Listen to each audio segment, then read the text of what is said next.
Awesome. Thank you, everyone, for coming out tonight, and welcome to the first ever Hiller Shark Tank.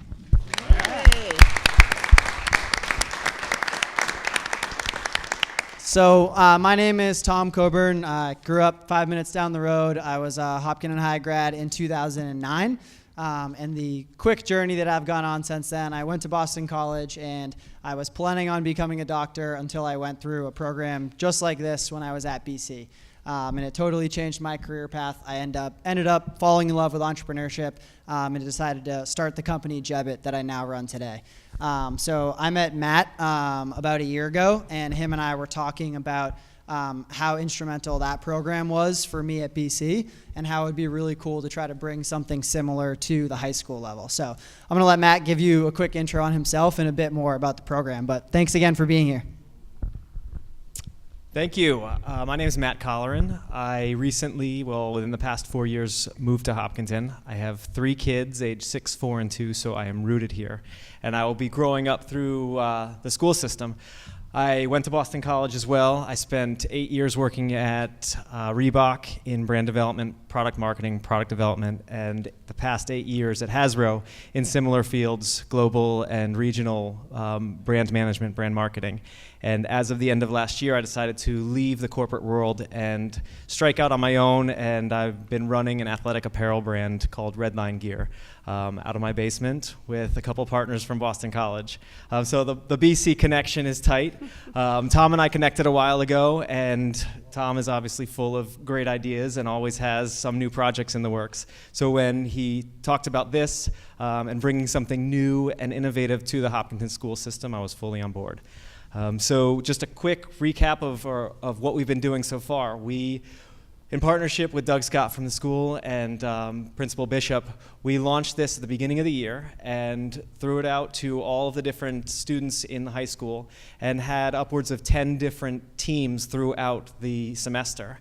We would meet with each one of the teams once a month, and we started to cover different topics broader than just a business plan competition. So the goal is to use this as a pilot that could expand beyond Hopkinton and be great additional knowledge for these students about building a business or taking an idea and learning all of the different characteristics that go into bringing that idea from an idea to a business. So we started off with a roundtable of 4 different Hopkinton residents who all have taken their passion or love of something and turned it into a business.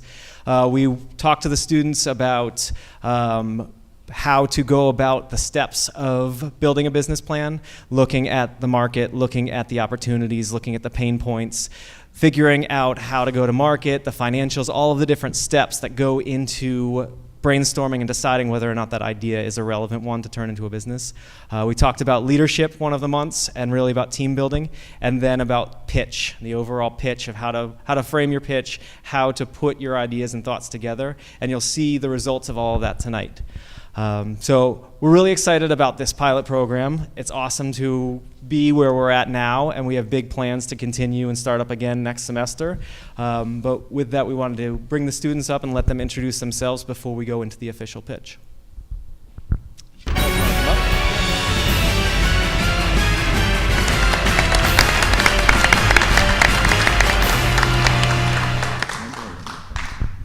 Hi, I'm Kenny Rhodes. I'm a senior at HHS. In the fall, I'm going to be attending WPI and been working with Victor here on our company Mentor Connector. Like Kenny said, I'm Victor Chang. I'm also a senior, and I will be attending Framingham State University. Hello, everyone. My name is Vinay Gotham. I'm currently a junior year at Hopkinton High School. I learned about Hiller Shark Tank when I was at the science fair that our school offers. Tom was actually one of the judges, and he told me that this is a great program. You should definitely try and be a part of it. So I decided to give a shot, and I'm very excited for today, and I hope we all have a great experience. Hi, I'm Will Huebner. I'm a sophomore at Hopkinton High School, as well as the president of the Entrepreneurship Club. And I first heard about the program when Tom came in to speak to our club, and he said that he had this idea about the Shark Tank, and I said I would be glad to join. Hey everyone, I'm Owen Delaney. I'm a junior at Hopkinton High School, and I found out about this competition from my good friend Matt here, who we ultimately started our company ComfortCast together. And I've always just had a love for business and entrepreneurship, so I thought this would be a great way to kind of get my feet wet in the experience. Hi, I'm Matt Lindquist. I'm a junior here at Hopkinton, and yeah, I saw a sign around school for this competition, so I decided why not join.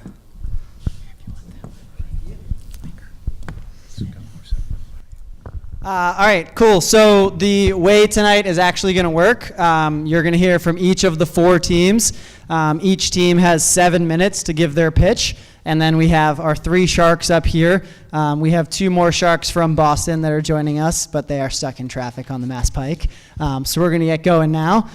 So 7 minutes for the teams to pitch. Then the Sharks have 10 minutes to ask questions. So you're going to get to see all the questions, see the thought process. After that, the Sharks are going to go break, and we're going to have a 10-minute presentation from Evren Gundes, who runs a nonprofit called Enjoy Life Education, which focuses all on youth leadership, education, and teamwork. So without further ado, I want to have the Sharks just quickly give a brief introduction of themselves and who they are, and then we will kick it off with the first team. So, mic working? There we go. I'm Connie Wright. I'm co-founder and president of a professional services firm that does the fractional accounting and finance for startups and emerging. We're their controller CFO. And I do business plan competitions and help pitch decks and funding.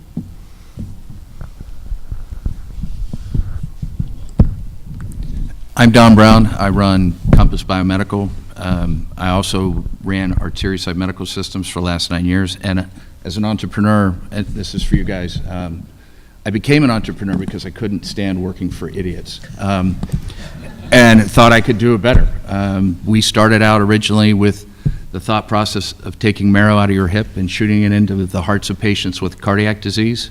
Last 9 years, we grew a business to 86 employees. We just sold it to a private equity group in St. Louis, Missouri. I now run international for that group. It's called Isto Biologics. And my other company, Compass Biomedical, is a stem cell therapy development company. And we have multiple clinical programs with the U.S. military and DARPA and BARDA. And I'm Paul Meyerson, lived in Hopkinton for 23 years, had 2 boys go through the school system. My youngest graduated about 2 years ago. And similar to Don, I'll tell you guys that I never thought at where I am in my career, I'd be with a Boston-based startup, but I am. So a SaaS startup, and wouldn't have it any other way. Big company is great for some people, I did it, but a small startup where you control your own destiny is a beautiful thing, so good luck. Awesome. So the one thing I didn't mention, once the Sharks go deliberate, we'll come out and we will announce the runner-up team and we will announce the winner, who will be receiving a $1,000 scholarship. So that's what's up for grabs tonight. So without further ado, please give it up for our very first team, Kenny and Victor from Mentor Connector.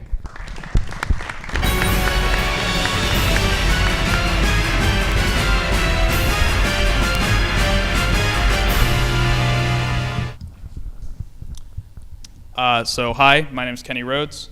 I'm Victor Chang, and we're Mentor Connector. Our motto is taught by students, led by students, connecting made easier.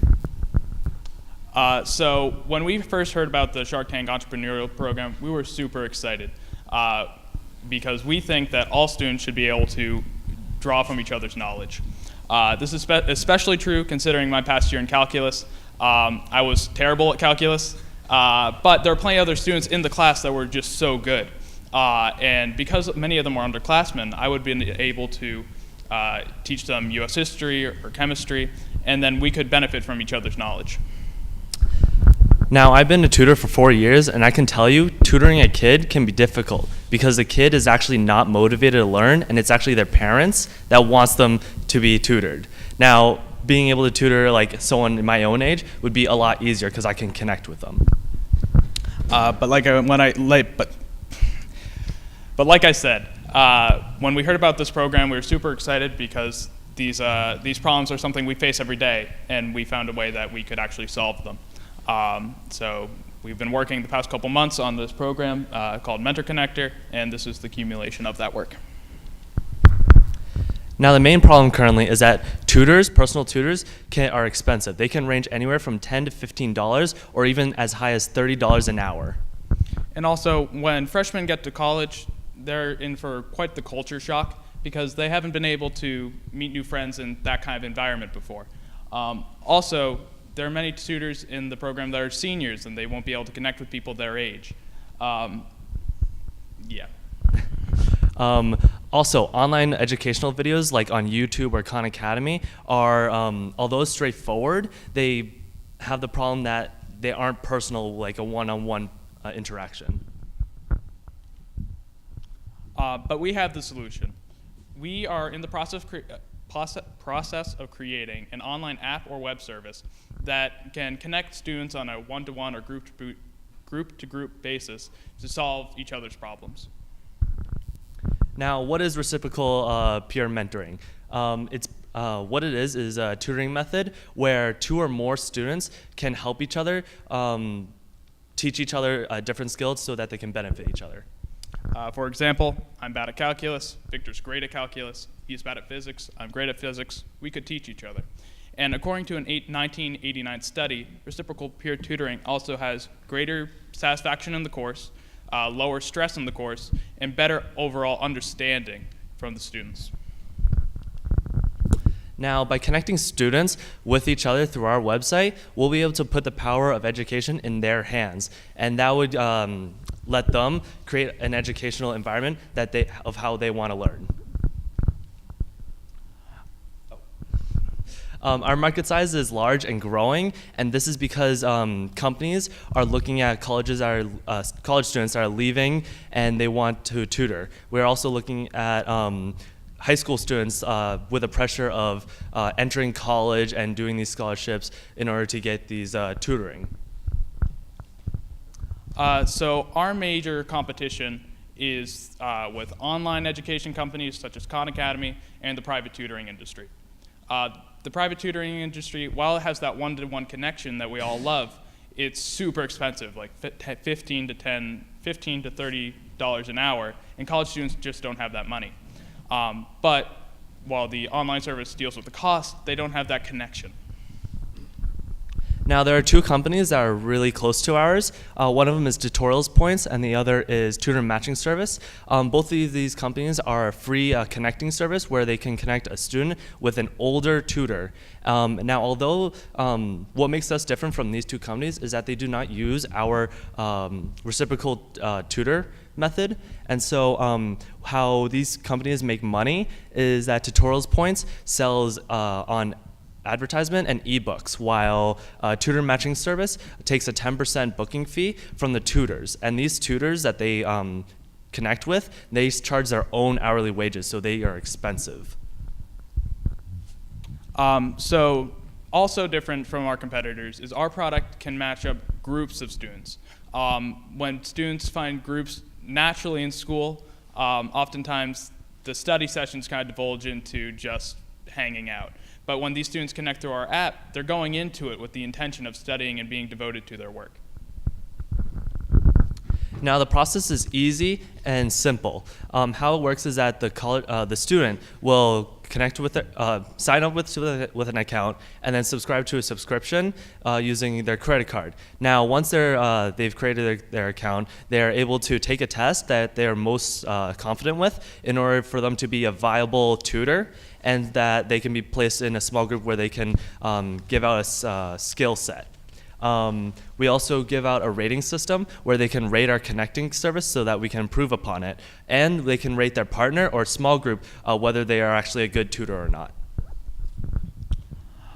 So our business model is a subscription service where students will pay $5.99 per month, which is much cheaper than our online competitors, and also vastly cheaper than the $15 an hour private tutors. But because other companies have the student base that we don't have yet, we will market directly to colleges at a reduced rate of $3.99. When approaching these companies or universities, we will go with the intention of looking at a stereotypical college of that size, their peer tutoring program, and then charge them based on how many students use that. And then in the second semester, when we have the user data of how many people actually use the service, we can then charge them more accurately. Now, the current plan with Mentor Connector is that over the summer, we're going to finish and develop and finish our app, where by the late summer into the fall, we'll be looking into the Boston area. Now, what's great about the Boston area is that it has a lot of colleges and universities with high standards. And with the Boston colleges spread very close next to each other, students can benefit even more by connecting across school boundaries. So like we said, we're Kenny and Victor, and we met in like 4th grade. We've been doing a ton of things together, such as team robotics and ultimate frisbee. And we think we're in a really good position to make a product that's best for students because we are students, we've been there, and we're experiencing these struggles in real time. All right, thank you, and we're Mentor Connector.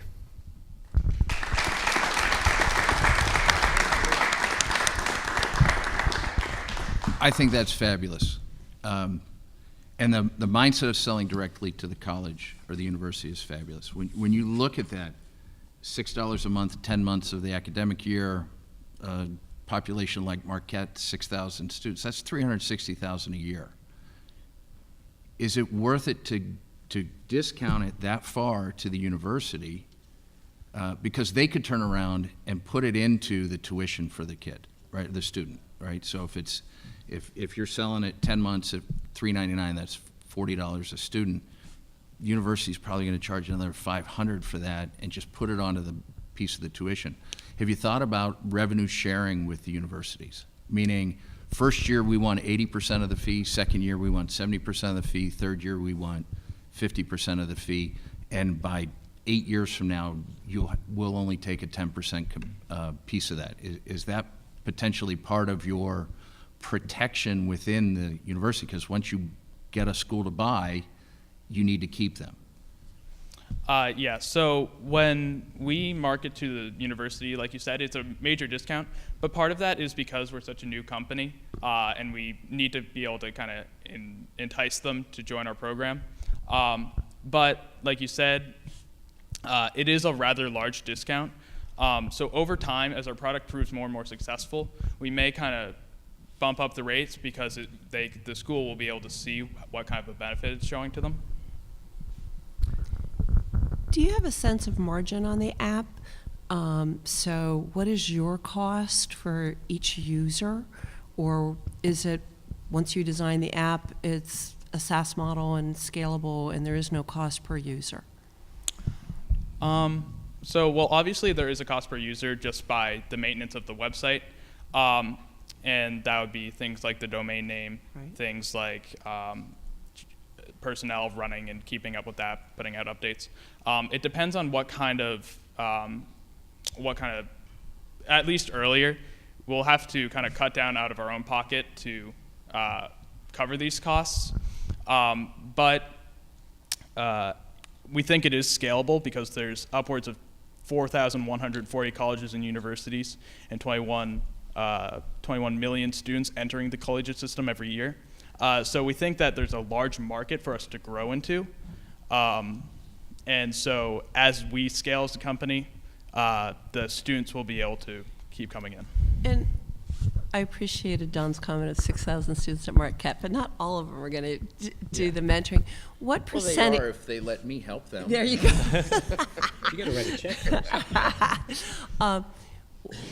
What percentage of students tend to use some sort of tutoring or mentoring program? So we've contacted a few colleges such as BC and which community college? A couple of community colleges is yeah. Bay State and Middlesex Community College. Mm-hmm. And so what we even like contacted our own high school, and we found that although it's not like the whole student body is using peer tutoring, there are like a good 20. There's a good proportion of students. We couldn't get exact numbers from the colleges on like how many students go to the tutoring centers, but we could figure out. Middlesex said they employ 50 people, but you have to figure each person seeing plenty of people a day over a course of days. And then every person that comes into tutor has got 2 people coming in to tutor each other. So I can imagine that as the school year goes on, the amount of students that join the service and actually use the service will scale according to like midterms, finals. So I don't have an exact number of percentage, but we have a general idea of kind of how many students will join. I'm going to echo Connie's comment. It would help from an investor view to understand what you believe the costs are and where you think they'll go. Because I agree with you, there's economies of scale. I love your idea. I had 2 of my sons that, like everybody else, you know, when you realize you need help, hopefully you go and find it. And we tried the older tutors, and it wasn't successful, but peer tutoring through the high school actually was. So I love your idea on making that more available to more people. That's awesome. I do wonder, though, universities move slow in terms of making decisions. If you're going to go to the university, what's your concern level that it's going to drag out, where decisions may take a year, 2 years just to even try you? Yeah. So currently what we've been we were mainly focused against college students, and so how we see it is that it doesn't have to be only college students. This can be for high school students like your kids, but how we see it is that we focused on college students because we found that they have more freedom, they find more sense of responsibility. So even if we can't reach out to the colleges themselves, we'll be able to advertise towards students, the student body, if not the colleges. Is there a social aspect to this that makes it sticky? Is there something in your app that, because I could see if you have something that makes it a little sticky, I mean, it doesn't need the college, it's just the students. So part of the reason we wanted to go to the college is because it's much easier to market to one college than it is to their 5,000 students. And that kind of loads off marketing costs onto the college while still giving them the benefit of having the program. But within the app, we plan to have kind of if you could think of like a Match.com, right? You've got plenty of people going down the list, and you find people that seem to kind of match up with you. And we'll have messaging services within the app, so before you even meet your tutor, you can talk to them and see if they're chill people. Another thing that I want to add is that when you're a freshman going into college, you want to meet good friends, and you want to meet reliable friends that can help you. So like our Mentor Connector itself, when you meet someone, you know that they've got your back, taking on your weakness in your subject, or whether they can just help you in general. So it's a good way to connect. All right, so this is going to be wildly successful, and come August, suddenly within 12 hours you have 22 universities say, we want your service. How do you get the mentors?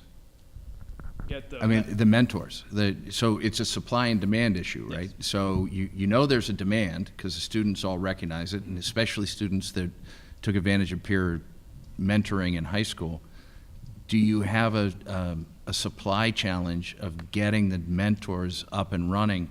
If they can charge $10 to $30 an hour on their own to mentor, how do you get the cohort of mentors to step in when a university says, okay, we're in? So how we plan to do it is that we plan for the student to take a test, like a placement test, where if they answer the question correctly, then they'll get a harder question. Now, if they're successful and they know like the subject, for example, if you took like the math placement test and you were like, you get them all correct, maybe like 1 or 2 wrong, and then you place as you know what subject you're confident with. You're able to teach this to someone. And so we would move that to someone that cannot teach or cannot learn math, and they would connect. So I can't be a tutor because my math skills aren't that good. Is that what you're saying? That was kind of mean-spirited. So you'll probably if you wanted to teach math, you'd be probably matched with someone that's even worse at math. Okay. There is hope for me. Yes. Okay. But also, kind of the beauty of the system is that we aren't going out and finding tutors because the students themselves are the tutors in their subject. So they're self-selecting in. Yes, they're So as more students join the program, naturally more mentors join the program because every student is also a mentor. So if I leave the business question and the operational questions for a second, What about potential legal issues? You're connecting people. What if something happens? Is there a security issue here? Great question. Security as in, like, I'm people going to hurt each mug other? you and take your money. Right. Oh, I'm going to steal your laptop. Where you guys put them together. yeah. Are you so- liable? Well, so the people are kind of are supposed to be connecting with people on how they they message to people and they kind of communicate. But we'll probably have recommendations, like when you sign up, we've got like terms of service recommending people don't meet with people in secluded areas, don't meet with people in sketchy areas, meet in your public library, meet somewhere where there are plenty of people around, in a restaurant where you can teach each other in public. And as you kind of grow to meet each other and become more friendly, then you could go back to someone's dorm. Then you could do something like that. What's also great is because the tutors and the students aren't like actually, what it does happen is that through our rating system, you're able to see like not only like, oh, you have to choose these 5 students, you'll have a whole variety. If when more students come in the whole student body, you'll have a whole selection. So you're not like restricted to, oh, this person I have to because, I don't know, they're really good. Because there is also other students that know their subjects. And because of a rating system, if you have a bad experience with a tutor, you can write almost like a review of them. Like, they weren't that great of a tutor to me. They didn't really teach as much as I was hoping. They weren't really at my level. So I can't tutor after all. No, you can't. No. Well, You're- I you're mean, if actually- they're low enough in math, then maybe. So one last question that I would have. You put up a $227 billion market. At what point does somebody like Facebook say, we want that? And how do you protect your algorithm from just being run over by a bigger player? So to protect from being overrun by like a Facebook or such, we're trying to kind of keep it small at first, and kind of get our footing in kind of almost discreetly. Like, I'm not saying that we're protected by being like quiet and like they can't see us, but I'm saying that we think that because we're students, we'll be able to kind of do it best. Even they have a bunch of people coming in, but we will kind of have the leg up in that we're going to be starting doing this reciprocal peer tutoring first. No one has really done that that we could find. But then also, as students, we're kind of on the field knowing what to do. That's fabulous. Great job. Great.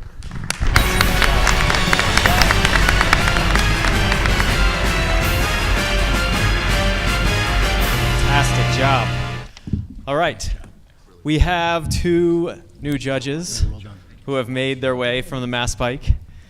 So before we get to the next group, I'd love it if you guys could just give a quick introduction, grab one of the mics in front of you, and just tell the students just a quick little bio.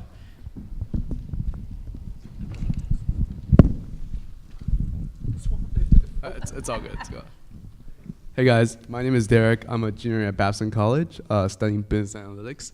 I work for a student investment fund out in Boston called Rough Draft Ventures, where we invest solely into student founders, not only in Boston, but in New York and San Francisco as well.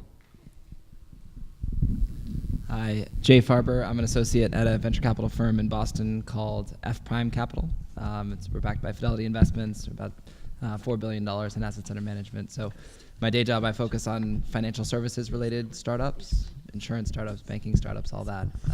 But we as a firm do everything sort of broadly in technology and healthcare. Great.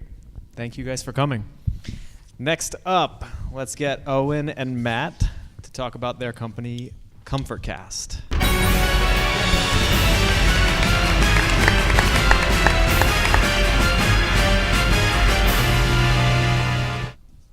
Welcome everyone. ComfortCast is the company we'll be presenting. I am Owen Delaney, and yes. So, in 2014, the medical market for 3D printing was estimated around $498 million. However, through 2024, projections show that this market will soar past $5.8 billion. This is a hugely growing market, which ultimately caused us to create a company that would make a lightweight, breathable, recyclable cast using the 3D printing technology, which would allow a patient to heal sufficiently while going about life comfortably. So, problem now. So if you think about the typical plaster cast that you can see now, it's just very problematic. You can't bathe with it, you can't itch, it hinders everyday activities. That it's just there's many problems you can see in it. And so what this ultimately does is it increases the demand. If there was just a way to have a more comfortable solution to breaking a bone, the demand for this is very high at the moment. And also, you talk about the environmental problems in existing casts. There's no great way to recycle the current cast, which we will get into a little more later. And so, solutions. So pretty much what we are doing is, with the technology, you scan the hand or whatever limb, and it takes the dimensions of the hand and it sends it to the 3D printer as a file. And pretty much it translates it into the material we'll be using, which makes the customized cast. And it's fully customized, so it fits to your arm perfectly based on the dimensions. And so what this does is allows you to go about life more comfortably, but it still is able to heal because it is still the cast material. Oh, no, go back one. And so also one of the big focuses would be we'd focus on the material we use to make it. So what we do is we'd use a plastic resin, a polyurethane. So it's called the FPU, which is actually, it was made for 3D printing, and what it does, so it's already been successfully 3D printed, so that's good, but it hasn't been brought into the casting community yet. So that's what we want to do with this material. And there are many different possibilities for recycling these polyurethanes, which is why we want to do it. And so why now? So it was said that in America, around 7 million people this year broke a bone. This is another growing market. So increasing incidents regarding orthopedic, sport, and musculoskeletal injury are on the rise. So we are taking the 3D printing market, which is also on the rise, and we are taking this casting and splinting industry, which is also on the rise. We want to put them together. So this is why the demand for this right now is so high. And so also, like I talked about, the problematic cast people need, when more and more people break their bones, they're going to want a better solution to this. Yes. So market size, like I just said, with the 7 million Americans that broke their arms, along with the projections for 3D printing, the market's going to grow and grow every year. And so if we are able to successfully combine these two markets, we project that the customers will we'll have a lot of customer base. And so what we will be able to do is we'll be able to connect with the market more based off personal experiences, which we will talk about a little later. So we think that the market size will be very large. All right, take that. All right, so our competition is basically a bunch of different cast companies and cast add-ons like Cast Cooler, which basically makes your cast more comfortable for yourself. And then the Osteoid Medical Cast is your typical cast, like bulky, big, like unrecyclable. And then the Osteo FX, it's a pretty good design, if I'm gonna be honest. But it's used by 3D printing, and what makes our company different is we use a different material inside, and it's like 100% recyclable, as we said, as that is not. So basically, they're two different materials, which we saw a good idea, and we were just trying to make it better.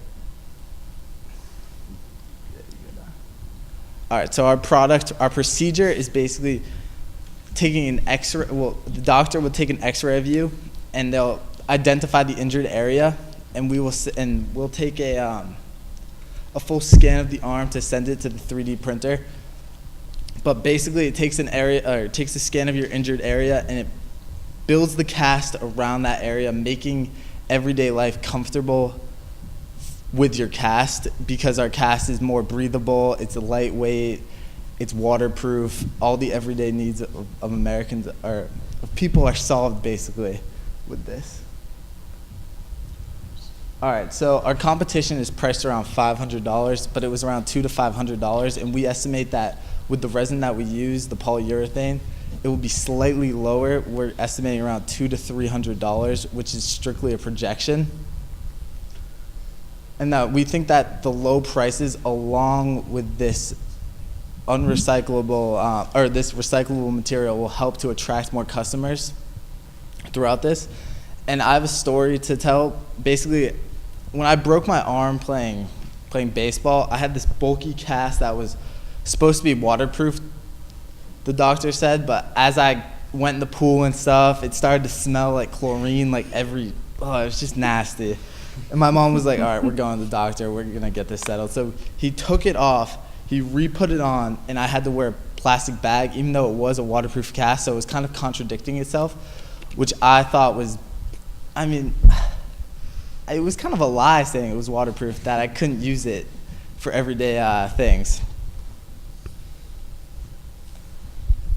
All right, so our team, I'm Owen Delaney. I have a great interest for business, more of the sales and marketing aspects of it. Me and Matt both know what it takes to be on a team. We're both athletes. I'll be the captain of the hockey team. I love being a leader. I love doing my own thing. That's why I love entrepreneurship so much. And like Matt, I have personal experience. I've been in a full arm cast and a full leg cast. Hockey is not the most pleasant sport. He will get injured. So I know how uncomfortable these are, and I really would be interested in why I got started is if there was a more comfortable solution to this, I think it could be very successful because the demand for it is there. And I'm Matt Lindquist. I'm going to be the football captain next year, not hockey. But I'm really passionate about business, specifically finance, maybe actuarial science. But yeah, I'm really passionate about sports. And I did break my arm, and the cast was one of the most uncomfy thing I've ever had to experience. So we're trying to make a product that's better for everybody. Any questions?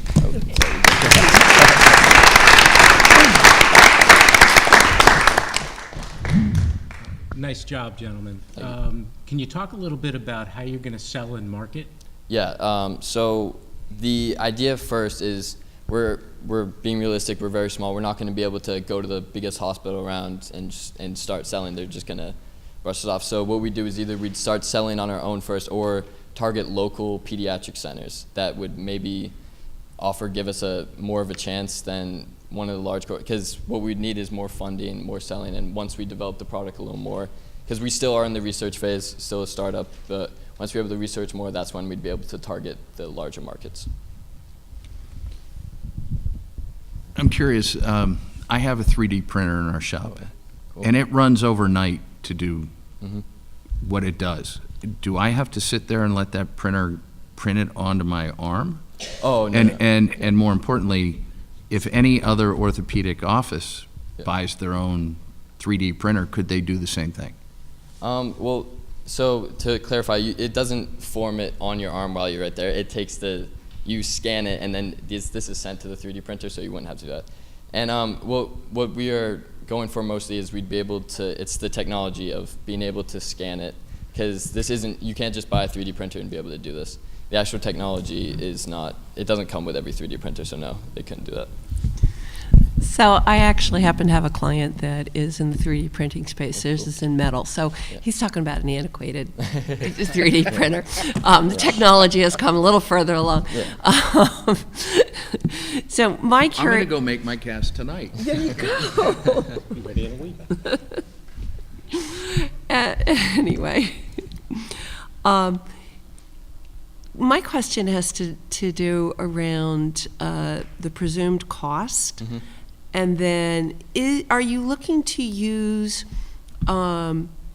recycle the materials used in the cast, or are you looking to use recycled plastics to make the cast in the first place? I mean, where's the chicken and egg in that? So we're going to try to recycle the actual cast, because polyurethane, what we are using, it's a very, the need for it's a very important material due for its resilience and all this. So I actually researched this. There's actually companies that will pay you to give you your polyurethane. And they actually give you money, because what they can do is they can recycle this material, and there's so many uses for this polyurethane that they can make it into other things. So not only are we helping our carbon footprint and helping the environment, but we can also get more money from actually recycling this. So great job, guys. I thought that you were tackling a problem that's very personable to you guys, and there's that connection there, which I think is great. I think my question is around whether or not each doctor needs their own scanner to be able to scan it and then send it to you to 3D print? And if so, is there anything proprietary about the scanners, or is that technology that the doctors already have access to? As of now, no. Like we said, the Osteo FX, which is a company, it's not a doctor's company, it's a sole company. They have like similar technology, but not the materials we're using, the same material we used to make it. So doctors, they wouldn't need their own individual because the need for casts is obviously on the rise, but they would, a pediatric center would be able to have like a few printers and be able to have a sufficient amount to get the cast to everyone, because it's not as fast as just the plaster like wrapping it around, but it doesn't take days to make the cast, like, so they could mass produce them pretty fast. First of all, great job, guys, and apologies for running a little late thanks to the Mass Pike. Traffic. This is where I show my proof that I'm not a Boston native, unfortunately. I'm still learning about this stuff. Curious, like, you know, as you think about your buyer, right, your buyer is actually the pediatric center, and so, you know, to some extent, you know, they're passing on the cost of this to the consumer. But I wonder, is there an opportunity, like, as you think through the workflow of getting someone into a cast, is there an opportunity to reduce the amount of time like a doctor has to spend with a patient so they can be with other patients, or like, what's the value prop you can offer to the clinic itself?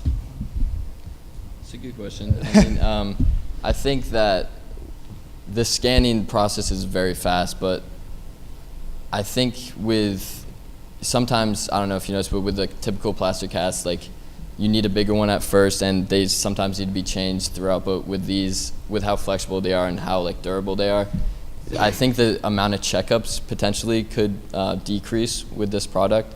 But it is a good question. I'm not completely sure, but yeah.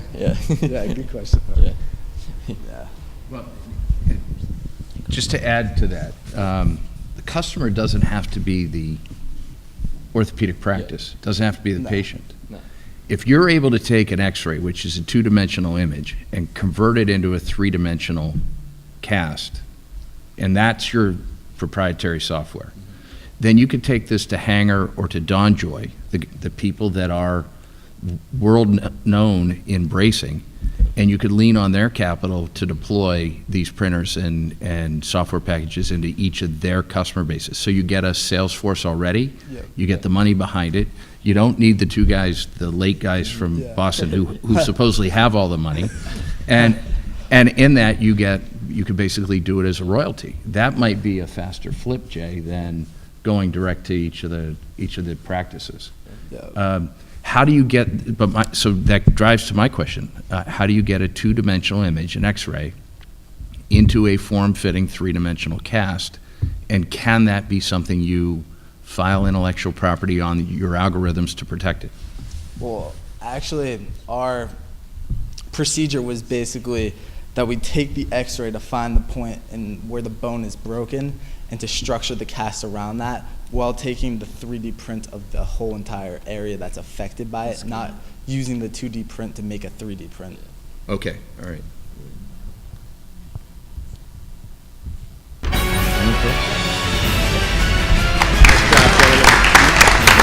Thanks, guys.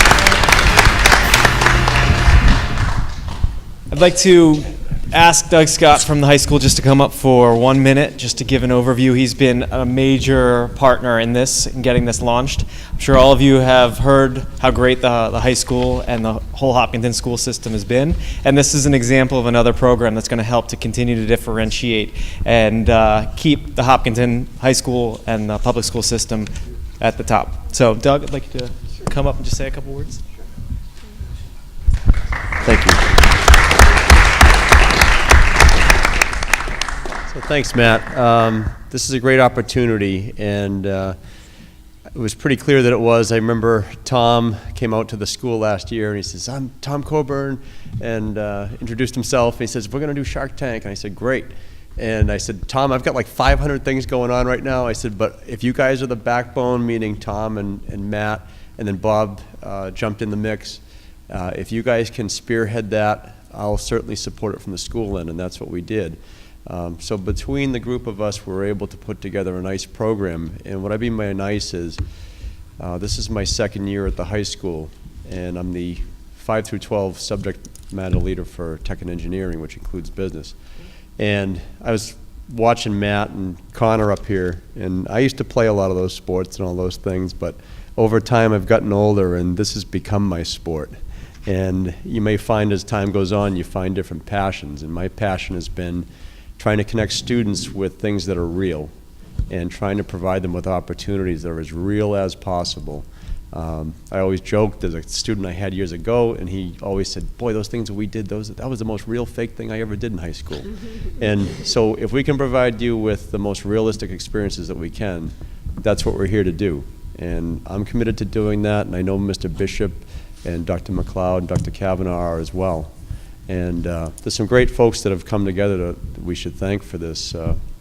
Unibank and also a private donor have stepped forward to make that money possible for the winner tonight, and I think that's awesome. If there's any folks out there that want to connect and try to, add to the excitement next year financially, you're more than welcome to step up and do that. And I remember we talked when we got this started, and Tom was like, what do you think? What do you think? What are we going to get? How many kids? And I said, you know what? I said, this thing's going to explode. Once you get a number of kids out here and people see it, they'll understand what it is, and the excitement will come, and I believe in that. Also, the Chamber of Commerce was fantastic. They came in and pitched in, and a lot of members of the Chamber of Commerce participated in some of the sessions. There are quite a few mentors along the way that came by and helped the students monthly at their monthly meeting. And then also the HCA for providing this nice facility tonight. HCAM and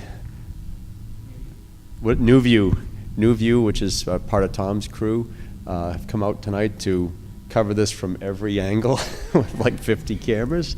And then, and also especially the students. You are the pioneers. You're the ones that stepped forward. You're the ones that saw the flyers. You're the ones that talked to Tom and Matt, and you stepped forward.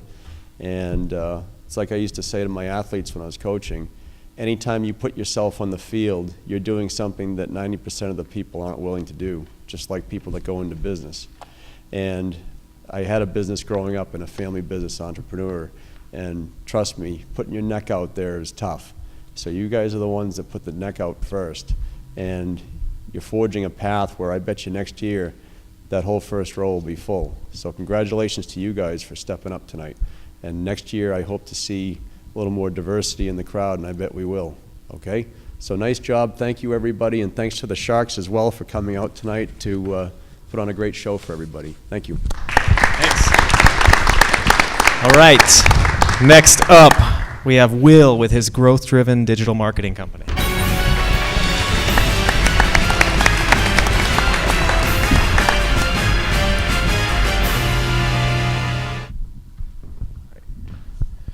Hi, I'm Will Huebner, and this is Growth Driven Digital Marketing, a digital agency that leverages social media to help small businesses grow and succeed with a focus on car dealerships. So the main problem is that car dealerships are spending too much money on ineffective marketing, and that includes newspaper advertising, radio advertising, television advertising, and Yelp. And the reason for this is because these advertisements are not targeted towards people that are in the market for the products that they are offering. Because television or radio ads could be marketing to 6-year-old Timmy who's just listening and there's no way he's going to be buying a Prius next month.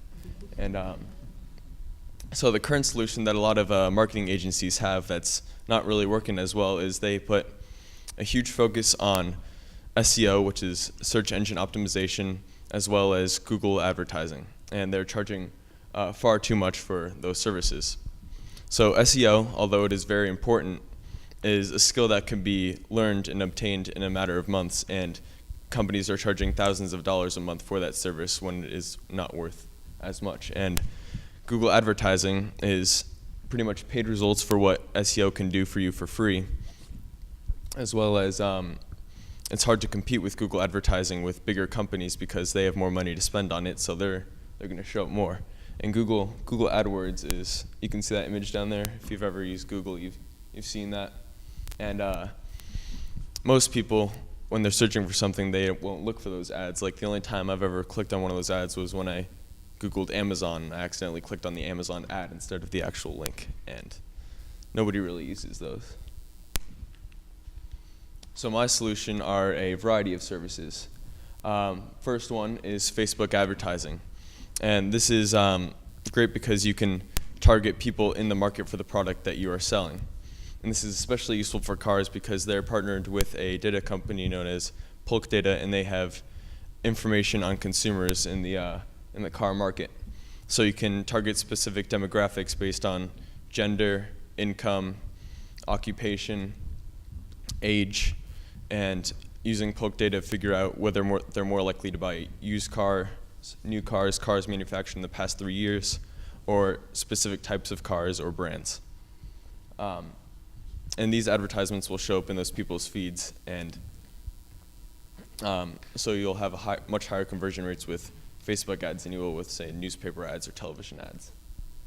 Instagram influencer marketing for local businesses specifically is contacting local influencers on Instagram, so people with large followings on Instagram, and that have a focus on the niche that you're trying to market, and paying them to promote your product.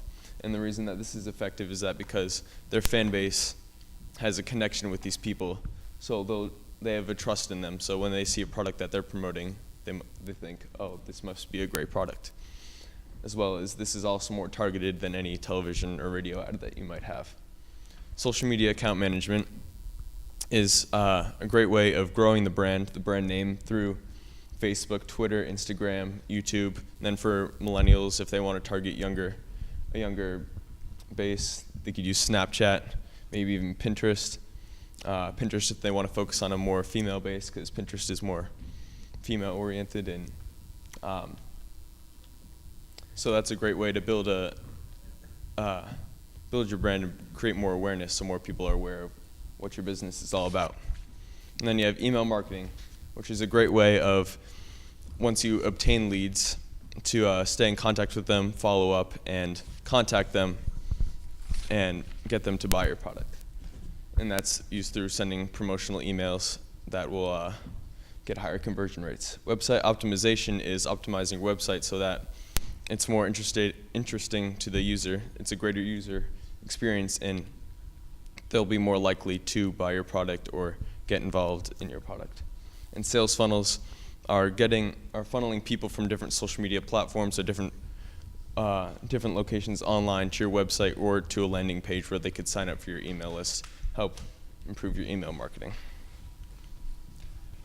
So the market opportunity, I'm going to be focusing on auto dealerships, and there are hundreds of auto dealerships in Massachusetts and thousands beyond there. And if I decide to expand to other niches such as restaurants or fitness like gyms, tens of thousands of businesses in America.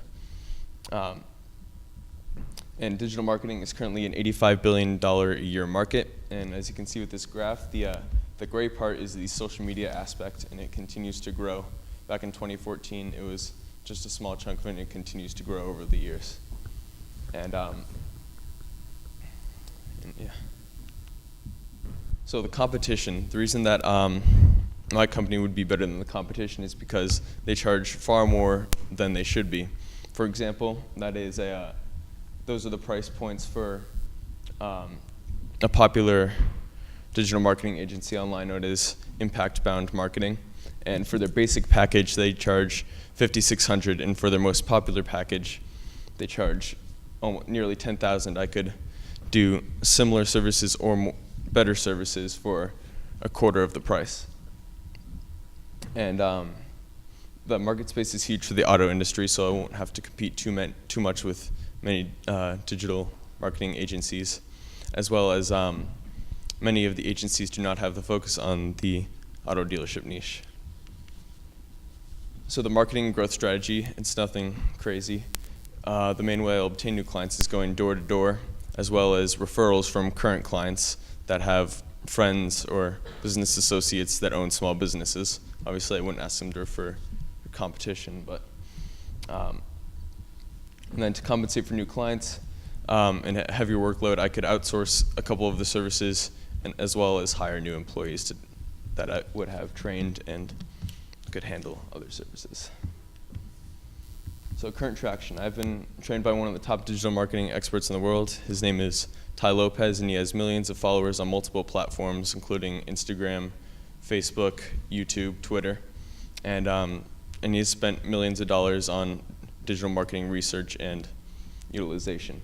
And I've met with numerous other marketing experts in the auto business as well as other niches. And I've taken multiple marketing courses online to continue to expand my knowledge of digital marketing. And I've met with the digital marketing manager for Ford dealerships in the Boston area. He's able to get me a meeting with Acton Ford last week, and we are currently working on negotiating a price point for a monthly retainer. So the revenue model. So this will be done based on a custom package that will select a custom list of those services that I offer based upon which fits their needs best. And there's a 100% money back guarantee that can cancel anytime with a 30-day notice. And all ad spend will be covered by the retainer that I charge. So I'm predicting the average cost per month will usually hover around $2,000 because most businesses only want one service and they won't want all of the services, so that will be around the average. And the 5 to 10 year value of a customer is about $120,000 to $240,000 based off of the revenue. That's not profit. And the lifetime value of a customer varies depending upon the business owner and how long they want to stick with it, hopefully for a lifetime, obviously. And that could be upwards of $500,000. So the financial goals are obtain my first client, talk to them, figure out a price point by June 1st, and that's what I've accomplished this past week. And then by January 1st, 2018, reach $5,000 a month in revenue. By January 1st, 2019, reach $10,000 a month in revenue. And by January 1st, 2020, reach $20,000 a month in revenue, have an employee or manager take over so I could focus on new business ventures and continue on my entrepreneurial journey. And that's it.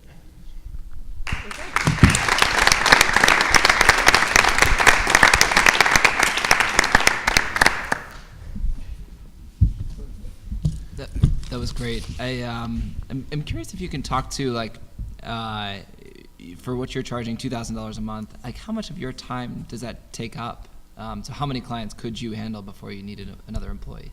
So per week, for one client, it would probably be around anywhere between 6 and 10 hours, depending on what they want me to have done for that month or that week to meet their quota.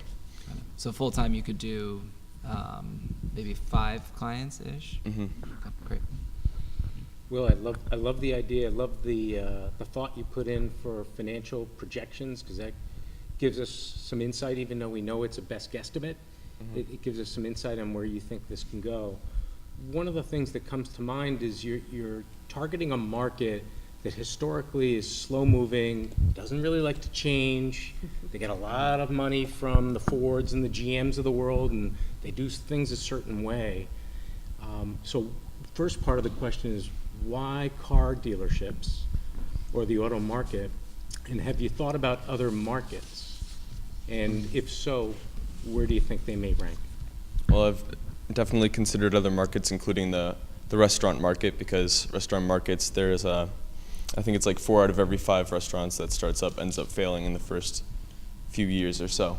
And so that would be a good market to target as well. But there's another problem with that, is a similar one with car dealerships, is that if there's a successful restaurant already that could use help in marketing, they probably do things the old school way and they're not more apt to change.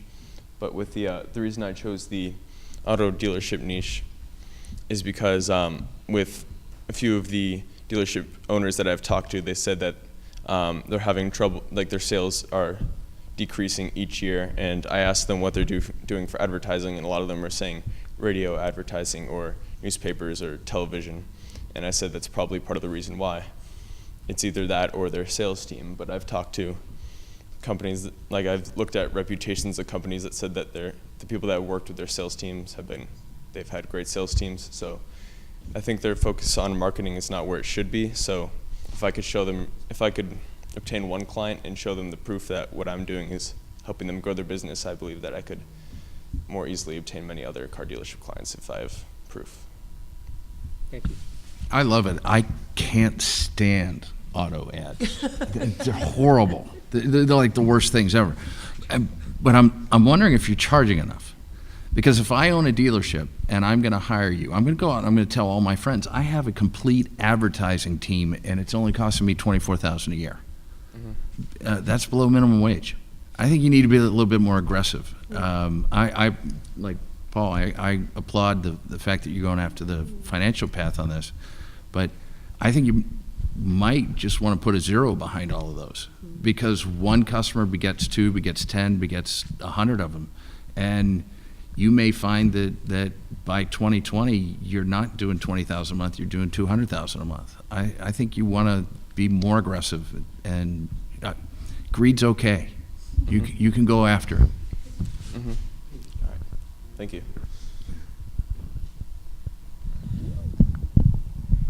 So, as I look at this, and what year are you in high school? I'm a sophomore. You're a sophomore. So you're going to self-fund your college, right?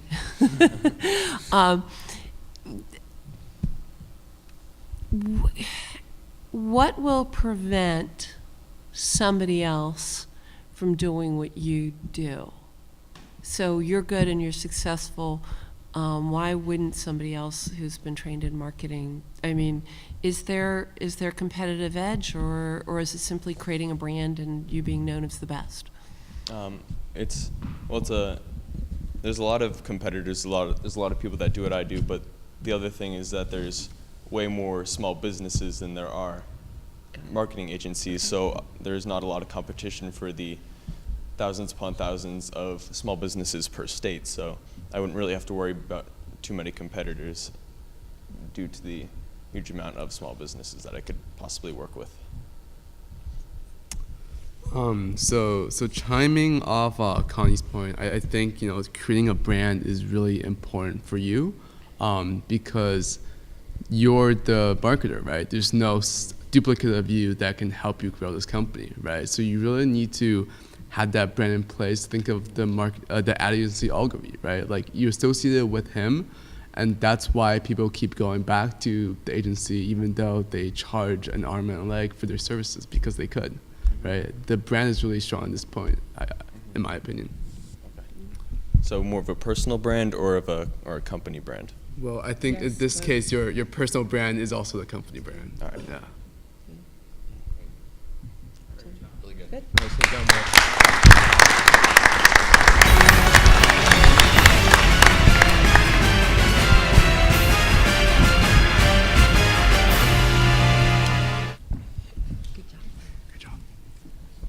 All right, and our last company is Chargo. So let me pass it off to Vinny.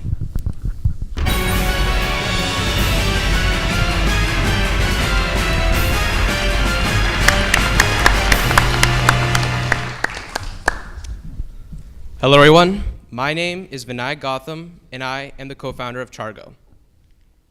At Chargo, our mission is that we seek to drive connectivity through the use of technology by implementing portable chargers on the go to fast casual restaurants and eateries. Through our extensive market research, we have found several problems that arise for end users who want to use charging while on the go. The main problem that we see is that 78% of people that we surveyed say that they worry about their charge on their phone running out when they are on the go. Another huge problem that we found is that carrying a charger while you're away from home is a huge hassle, mainly because it's very inconvenient for the end user to fully use their phone to the fullest advantage while also charging it at the same time.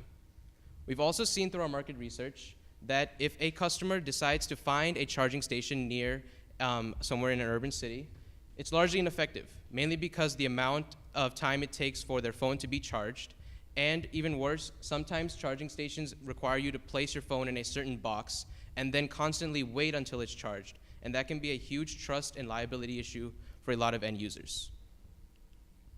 We've also seen a lot of problems that arise for restaurants and businesses who want to implement portable charging stations in the restaurant. The fact remains that many restaurants in urban environments are always looking for a competitive edge, because usually they are in close proximity to different other restaurants, and if they can get a service or a product that gives them a severe advantage over their other competitors, they will be full forth in trying to get that product into their market. We've also seen a huge demand for this type of service. One restaurant that we surveyed said that they receive, on average, 1 complaint per day, saying that they have a customer who needs charging, but their restaurant does not offer this service to the customer. We've also seen that if a restaurant wants to put in a charging station into the restaurant, it's a big hassle, mainly due to the large upfront cost that it takes to put a charging station into a restaurant, and sometimes the amount of space that some of these charging stations might have. They might be really bulky and large, and it might be a distraction to many of the companies and restaurants that we're trying to provide the service to. So, our solution is Chargo. Chargo is a mobile application that is trying to create a vast network of portable chargers available in urban cities and environments. To use Chargo, you can simply download our app. We currently have a full functioning Android application available on the Google Play Store, and we are in the midst of developing our iOS application. Once you download our application, you will most likely get a notification that says that your charge is around 10% or 15% and it needs to be charged. Once you receive that notification, simply use our app, open it up, sign in, and it'll take you to a map which shows your location in a certain city. It will also show the participating Chargo locations that are within your vicinity, and simply you can click on the nearest participating Chargo location, walk to the restaurant, and simply rent out a charger for your use. Now, I have prepared a short video for all of you to show a live demonstration of Chargo. As you can see, his battery is running low, and he has a conference to dial in 10 minutes. So the end user signs into our Chargo app, locates a Chargo restaurant near his vicinity, and starts walking there from the directions provided. He then goes to the restaurant. He then goes to the front desks and asks for a simple PIN, and he has a charger to rent out for his own use. Now, ideally, this is not ideal because we would want the end user to stay at the restaurant to probably get a bite to eat for the restaurant, but since he had a conference to dial into, he could not do that. But since he has his charger, he can use his phone now.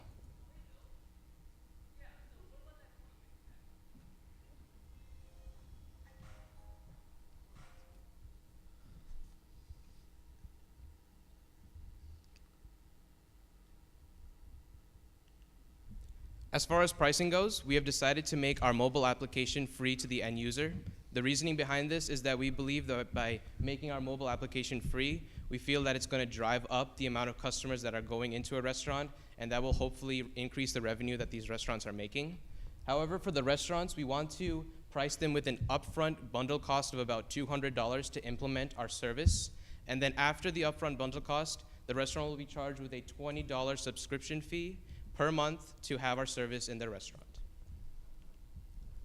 For competitors, we're not the first ones to try and get this service into different types of locations. There have been many that have came before us. The first one is on our bottom left. It's called GoCharge. GoCharge was really revolutionary as they were really trying to mainstream the service to a wide array of individuals. However, it was largely ineffective. Mainly due, as you can see, it's very bulky in size. It's around half a table size. It's very large, and it was very inconvenient for restaurants to implement. And as you can see, there's several compartments here where you have to put in your phone, literally put in your phone and then make it charged. And that's probably a big hassle for several end users as they might not trust the service. The other two are OOMF and Anchorbox. These two are probably our biggest competitors at the moment, mainly because they are really trying to benefit the users, but still it's not having that much of a benefit to the business as they still require a large upfront cost. When we interviewed one of our companies, they had OOMF, and they said that it required them $600 to $1,000 to implement that upfront bundle cost, which is very large and it's very inconvenient for some of the businesses.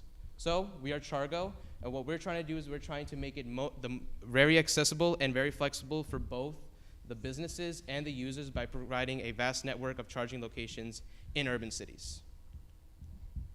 So why should businesses choose us? We feel that the main differentiator from us and our competitors is our low upfront cost. We believe that this is a crucial step into getting more services available for these companies. By making it free to the end user, we hope to increase the amount of people that come into these restaurants and hopefully grab a bite to eat, and hopefully that will increase the revenue that these restaurants are making. We also want to create a vast network of portable chargers in urban cities because we realize how important your phone can be in times of need when you don't have charging available. So by having a vast network of portable chargers in an urban environment, we're trying to make it as easy as possible for a person to get a charger in their hands in the quickest and most efficient amount of time. We're also trying to make it both flexible for the businesses and the end users to provide the best charging experience for both of them, as we realize that this might be a hassle for some companies. As far as traction goes, we're proud to say that we are in 3 participating restaurants in the greater Boston and Cambridge region. Our first one is Catalyst Cafe. You might have seen that in the video. They are one of our partners. They really loved our idea because they were the ones who were receiving a complaint that they did not have a charging station. But when they saw our idea and how low the upfront bundle cost was, they were full forth, and we are proud to say that we're testing in the restaurants. The other 2 are the Harp and Icy Tuna Grill. They saw Chargo as a way to gain a competitive edge over their competitors, mainly because they live in a big Boston-Cambridge city, and that they have a lot of restaurants near them, and they feel that Chargo could be a differentiator in driving up the revenue and the amount of customers that they're bringing in. As you can see, the Harp is part of something called the Briar Group. It's a restaurant chain of 13 different restaurants and eateries in the Boston-Cambridge area, and we're proud to say that we will begin our second phase of testing with these 13 different restaurants. For our total addressable market, we feel that our total addressable market addresses all casual eateries and fast casual restaurants in the United States, plus all the mobile application users that are available. However, we want to focus on 3 main urban cities, that is New York, San Francisco, and Boston. Not only are these 3 big technological cities, but they're also big culinary hubs, as they have a lot of restaurants in these urban cities, and we feel that our business would work very well in these types of locations. As far as expansion, we've been doing a lot of testing for the past 1 year of trying to figure out what is it that the businesses like about Chargo. We want to release our mobile application for iOS in September of 2017 and use our marketing strategy to try and gain a large amount of users and businesses to get into our database so we can provide as much charging as needed. This is our 5-year revenue growth model. Again, this is still a projection, but we feel that if we can get our mobile application up and running by September of 2017, that this financial projections are a reasonable task, and we're very excited for the future that lies ahead of us. So this is the Chargo team. As you might realize, 3 of them are not here with me, and that's because we are all located all over the US. 2 of them are in San Francisco, 1 of them are in New York City. We all met each other at the MIT Launch Summer Program. MIT Launch is a 4-week entrepreneurship program that is located at MIT, and we get to interact with MIT Sloan professors who teach us the principles of entrepreneurship. So we all got together, we all loved each other. These are probably my 3 closest friends, and we thought that this idea could really be a true business, and we really do believe that we have the tools, resources, and the mindset to bring this product into full fruition. So again, thank you so much for your time. I really appreciate it, and I hope that you join us in our quest to infinitely power the devices of our generation. Thank you.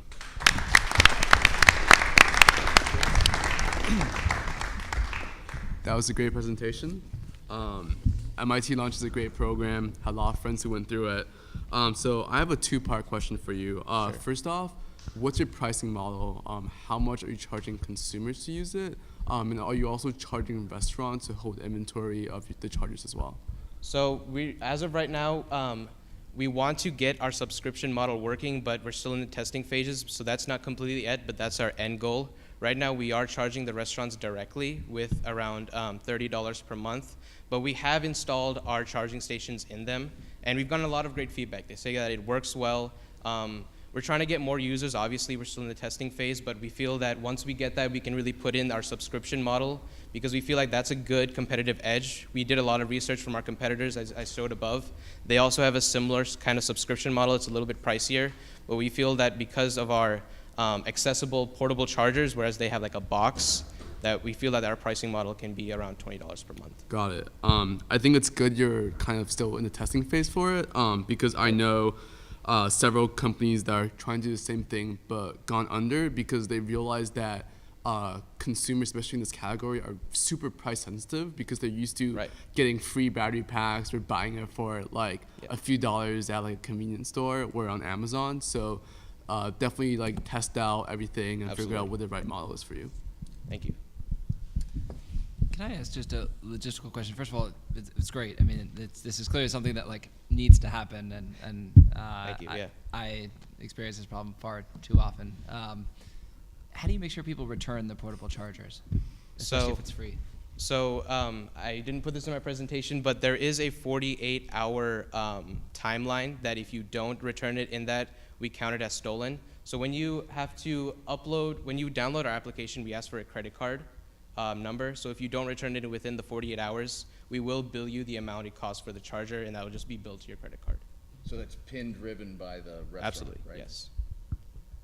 Yeah, that would have been my view. If I'm buying 20 of these batteries and they all walk out the door before 1 p.m., I didn't buy enough batteries. So for that, you probably know a company called Hubway. Hubway is basically doing what our company is doing, but for bikes. Yeah. So their model is that after every day, they have a person who comes in a big bus, collects all the bikes in the Boston area, and then redistributes them. We want to implement a similar type of model, but not for one night, because we might have chargers that are 100 in one restaurant and 0 in the other. So we would probably get a person to do that maybe every 1 to 2 hours to 3 hours, depending on the kind of advantage that we're trying to provide for the restaurants. In your betas, how often does the device actually just simply stay at the restaurant versus how many go out the door? So I'll take Catalyst Cafe for an example. They were one of the first ones that we implemented. They said that in about a week they had, I want to say like 20 to 25 chargers rented out. We had supplied them with about 40 different chargers. So across the week, it was around 20 to 25. What we're really trying to do right now is that we're trying to get our marketing strategy to try and advertise this to more end users. One of the people on board is a social marketing expert. He has over 50,000 followers on Facebook, Instagram, and Twitter. So he's an expert in marketing this kind of material. So we've been really focusing on our marketing strategy to try and increase the amount of portable chargers that are being taken out in these restaurants. Pardon me. If you really want to drive traffic into the restaurant, in my view, if a restaurant wants to turn a table every 40 minutes, that they can use it for free while they're at the table, you need speed of charging so that they'll get up and leave. Otherwise, as the restaurant owner, I have people it turns into a Starbucks, right? The other piece of it is if the restaurant advertises this free charging while you eat, then they could basically add $1 to all their entrees and make it up immediately from every one of their customers. That may be a faster path instead of having to hire bus drivers or bicycle riders to go get the batteries. Yeah, I think, just get them to stay at the restaurant. That's one of our issues, that we realize that there's a huge market for this for the end users, but we're really trying to convince restaurants that this can benefit their restaurant. Yeah. So I really like that suggestion. If you just add $1 to your meal, maybe that could be a different pricing model. We just want to make the app free because we want to get as many end users as possible in this stage of our testing, because we want a large database so that we can expand and grow into different other markets. What about the charger itself? Is it unique? Do you have IP on it? Is it special, or could anybody just simply go to Brookstone, buy a charger, go to a restaurant? So the charger that we're using right now is Insignis. We're just getting them online. As far as IP goes, we have gotten a trademark on the name Chargo, but we definitely would like to get a patent, but patents are quite expensive. So we're definitely going down that road. That's definitely a viable option. We have done some research on the USPTO and what kind of types of other markets are there, or other services that are similar to us. So definitely down the road, we would like to get some sort of provisional patent in the future. I think the geolocation is fabulous because I don't plan well, and my phone dies, and then I realize I'm hungry. So that model of going to a restaurant is, I'm a buyer. Meaning, I'm not buying one of those, but I'll go to the restaurants where they are. I think that is your competitive advantage, that you're able to sell the restaurants that these consumers, these poor planners like Dawn, will come to your restaurant because they're hungry, they're naked, and they have no charge on their phone. I think that's fabulous. I agree. First of all, great presentation. Thank you. And when you put up the competitor slide, the first thing that hit me was your name and logo blows them away. So whoever coached you through that did a really nice job. Yeah. I agree with Don on the restaurant piece. Have you also thought about an alternative source for revenue being a kiosk, because people are inherently lazy, right? So if they have to walk 4 blocks to get a charger, especially if it's bad weather, are they going to do it? Or if there's a kiosk on every corner and you swipe their credit card and if it doesn't get returned in 24 or 48 hours, you charge them $50? Right. Is that another avenue for you? Absolutely. We were really interested in this pricing model by making the app free for the end users because we really believe that that could be a different pricing model. I think there are a few other companies that do that. I know that there's like, if you've ever been to South Station, they have like a charging station where you just put in a few dollars and they just give you a charger for renting out. I think that's a different competitor that we have. But mainly what we want to do, we want to target it to restaurants. So if you could put a kiosk in a restaurant, that could be definitely a viable option. But so far, as of right now, we're focusing on restaurants. We could branch out into different types of services. But as of right now, we feel that this pricing model is probably giving us the best advantage. But definitely down the future, if we think that a kiosk, especially in a restaurant, can make a better revenue model for us, we'll definitely consider it. Great. So what's the responsibility of the restaurant to keep these charged? What do they have to do, or do you maintain that? What's their partnership with you? So basically, the charger will be on the front desk. Like in the video, the person who was working the front desk had the charger with him, and the charging station charges the charger at all time. Literally, if they get a charger, just put it into the charging block, and it will start charging. And it might not be like the charging stations. We're trying to make it as accessible to the end users as possible, but there'll definitely be some challenges trying to get this as functioning as trying to get it as marketable as possible to some end users, definitely.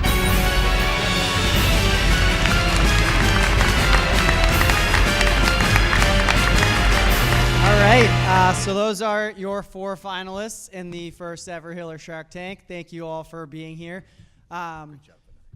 Judges, I'm going to ask you guys now to head out back with Matt, and you can deliberate and debate who our winner is. So what we're going to do now, we're going to give the judges about 10 minutes to go have their conversations and talk about the teams and decide on our winner.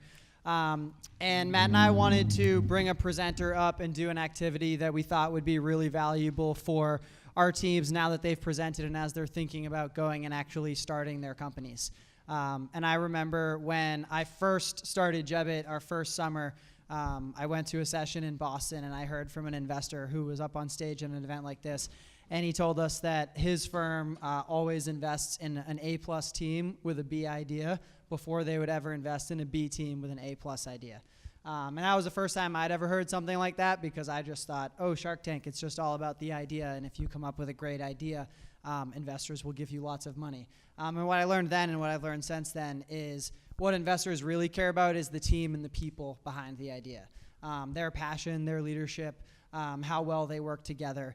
And so I'm very excited to bring up to the stage Evren Gundez, who was my 8th grade science teacher when I was here in Hopkinton, and who's been one of my biggest mentors over the year and who I attribute a lot of Jebbit's success to date. So he's going to come to a quick activity with everyone. Please give him a warm welcome.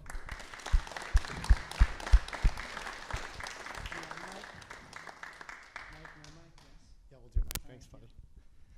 Cool. It is such an honor to be back here in Hopkinton, where I got so much of my young life started. As Tom said, I began here in 2004 as an 8th grade science teacher. That was my first job right out of college.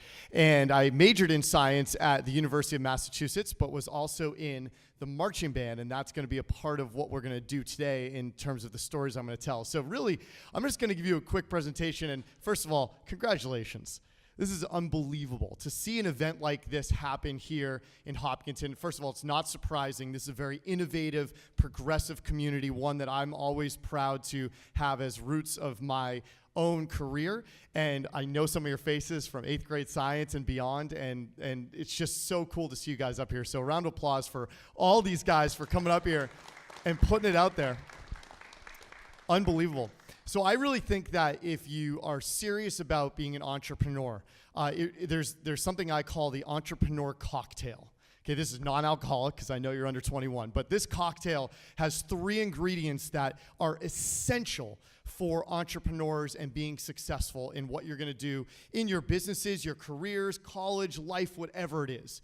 And the 3 ingredients are real simple. It's passion. You have to have a passion for what you do. You have to have a purpose, second ingredient. You got to know where you're going and have that vision. And the third one is to have relentless optimism. And it's not just relentless optimism for your product, but an optimism for your customer as well.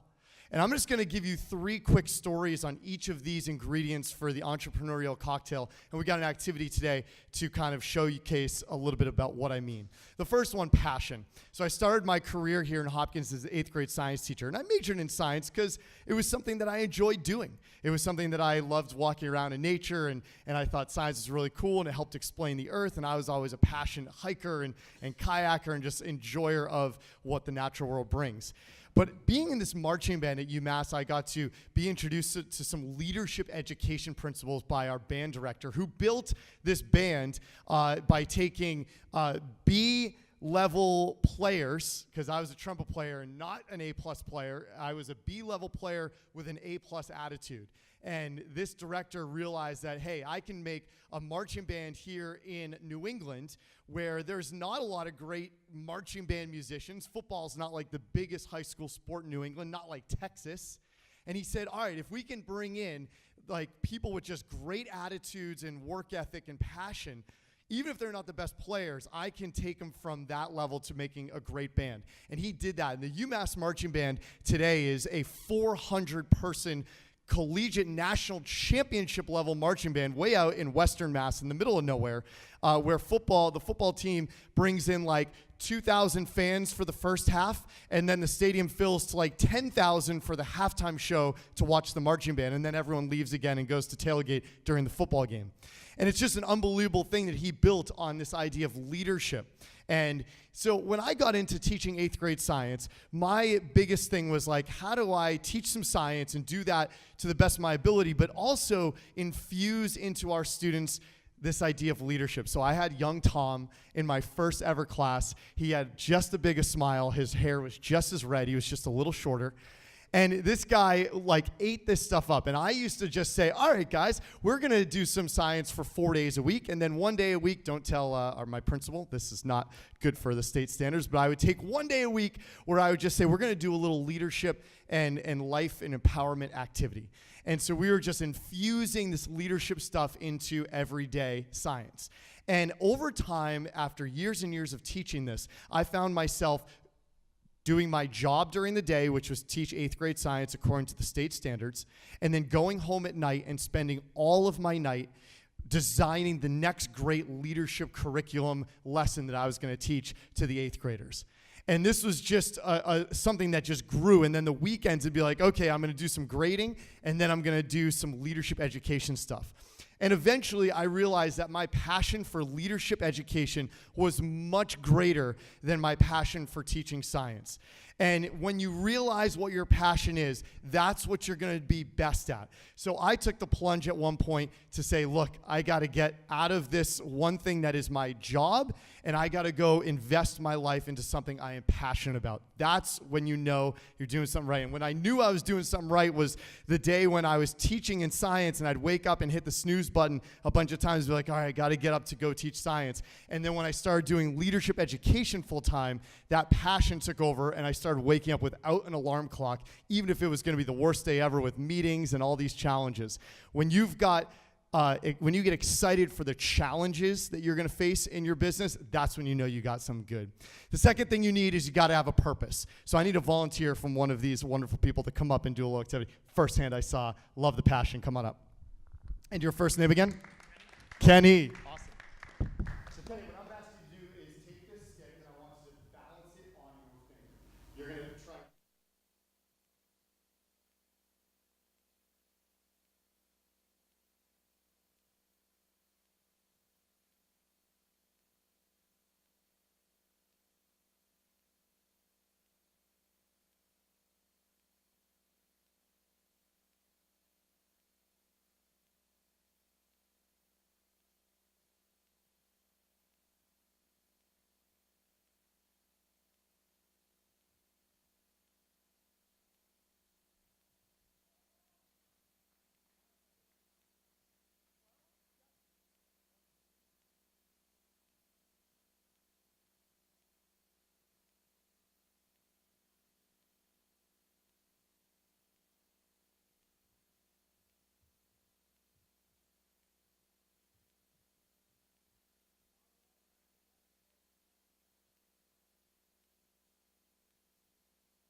business and what your life is going, you can see where it's going, you can keep it balanced, you can be much more successful with that.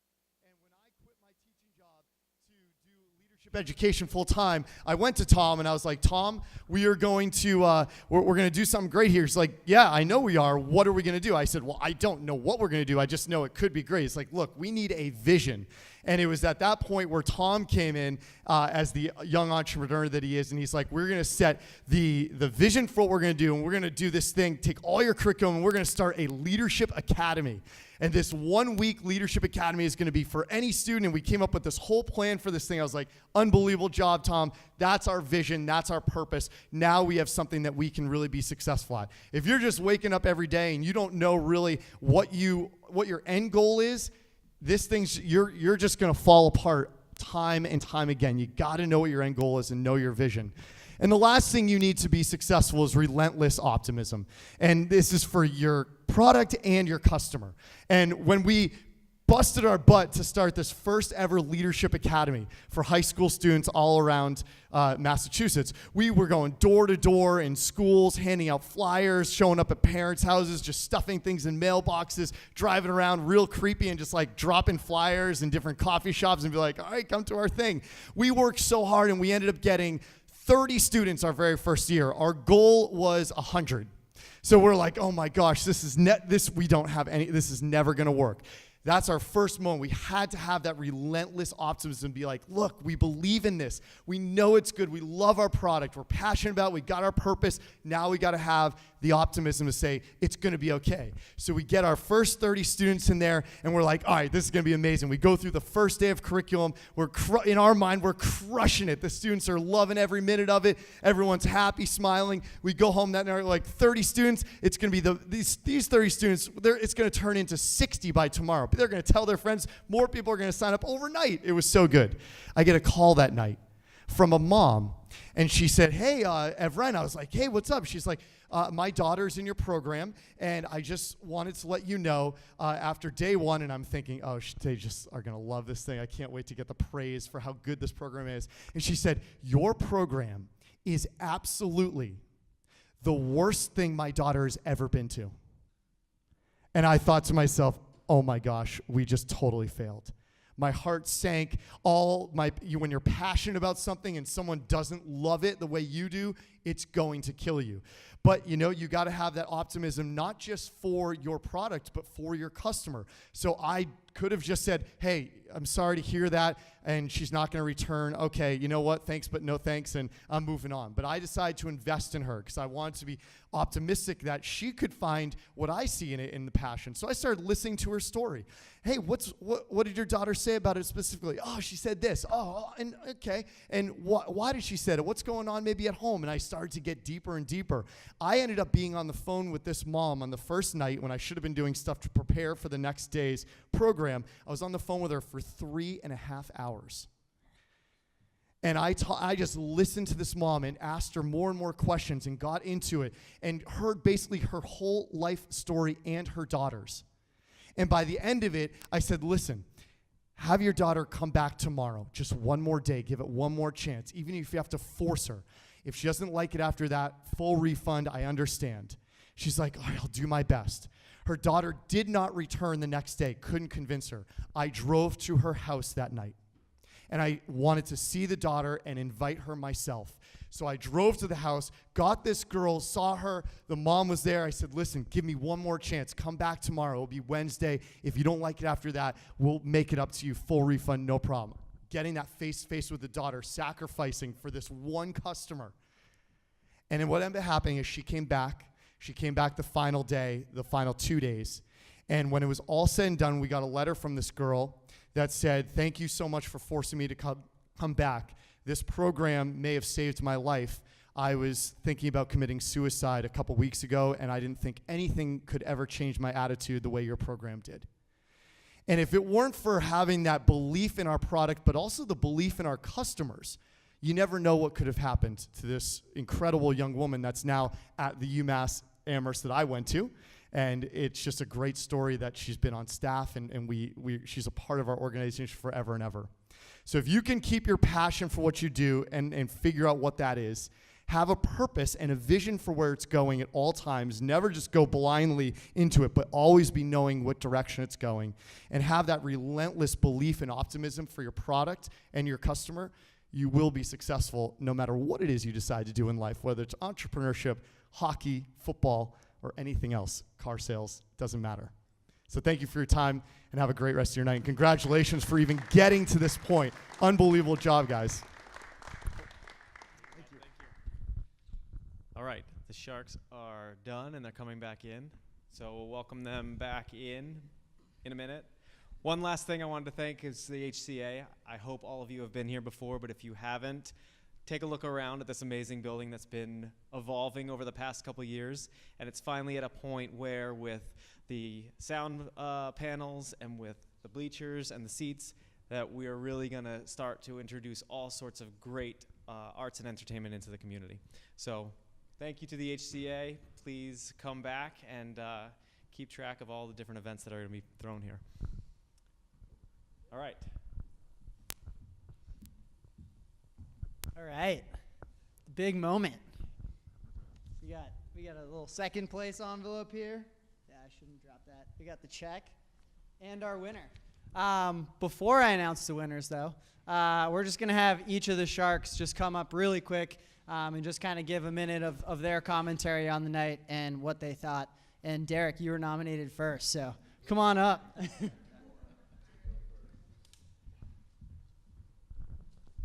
Well, Tom, thanks for having me. So I thought all of you guys did a really good job. I remember really being in your shoes like 3-4 years ago, and I would have been so fortunate to have this type of opportunity to pitch to such amazing people and have the support of an entire community in school. I think it was definitely really hard for us to come with a decision, but you guys all did very well. You guys clearly put a lot of thought into your pitches, into the idea. So best of luck to whoever wins. Let the Boston guys go first. Guys, I just want to say basically, first of all, great job. This is not easy. One, like coming up with something, exploring, expanding your horizons, understanding the restaurant world and like what it's like to actually put on a cast and like how do auto dealerships think about digital marketing. Like none of that stuff is taught in schools directly, and you guys all went out and figured out, learned about your market, learned about the broader world, and that's something that like at least in my experience, only a few more years than you guys, and so I think in all of our experiences, the biggest difference that you can make in your like success and your edge, especially when you're this young, it's like taking the time to do that and finding the mentors that can help you and the person that can get you into 50 auto dealerships and 50 restaurants and 50 clinics to test out and just talk to people about your solution. And the more you do that over and over and over again, you'll learn how to ask the better questions. You'll learn how to make connections with the people that they know and what they know, and eventually like you wake up one day and you realize some awesome people like Tom and like the other people here, and you have the base you needed to make this work. So I think that's the biggest suggestion I would make is keep networking and keep finding those mentors that can help you.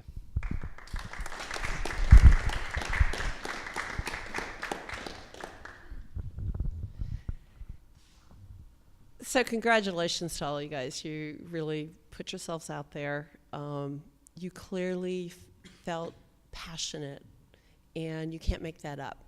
I always say, if you lead with your heart, that's where you start. But I also encourage you to think about what I call the aha moment, the disruption that you bring. A lot of you nailed that.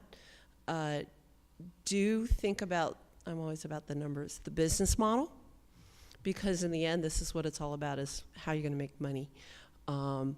There's some great ideas out there, but as an entrepreneur, you do want to make money, because that's what investors want to see, is what are they going to get back. No one's going to give you cash unless they think they're going to make money off of you, so you have to figure out how to make money. But congratulations, guys, and you're just getting started. I think y'all rock. Good luck.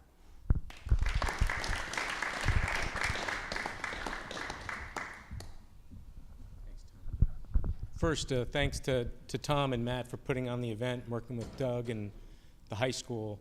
It's a great opportunity, and you guys did a killer job. It's hard to talk in front of your peers. It's hard to talk in front of family and friends, and you guys did it, and you did a great job, so congrats.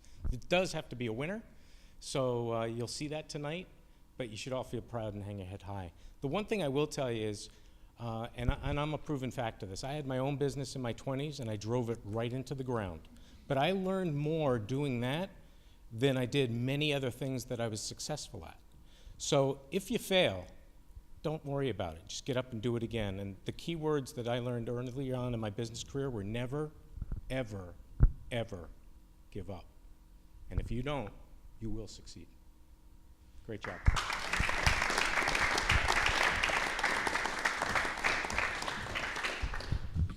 So I've done due diligence on probably 200 companies in the last 10 years.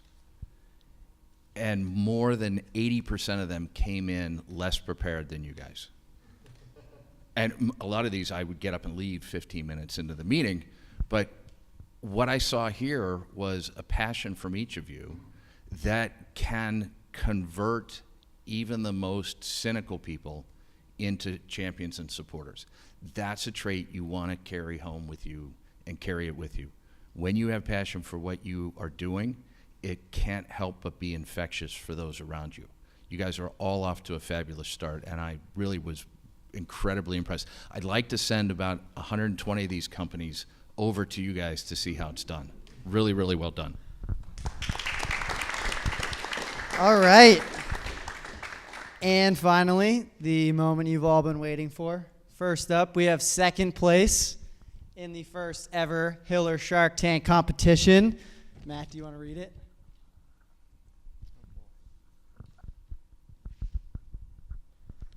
Second place is the Mentor Connector. All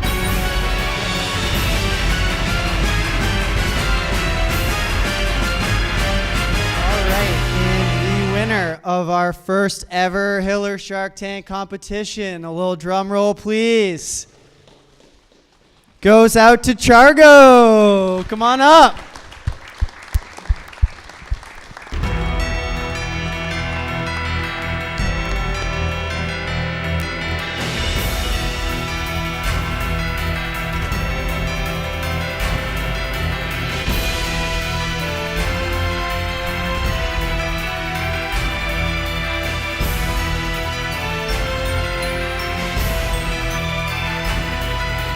Awesome. Well, that wraps up the whole program. So thank you all very much for being here. See you later.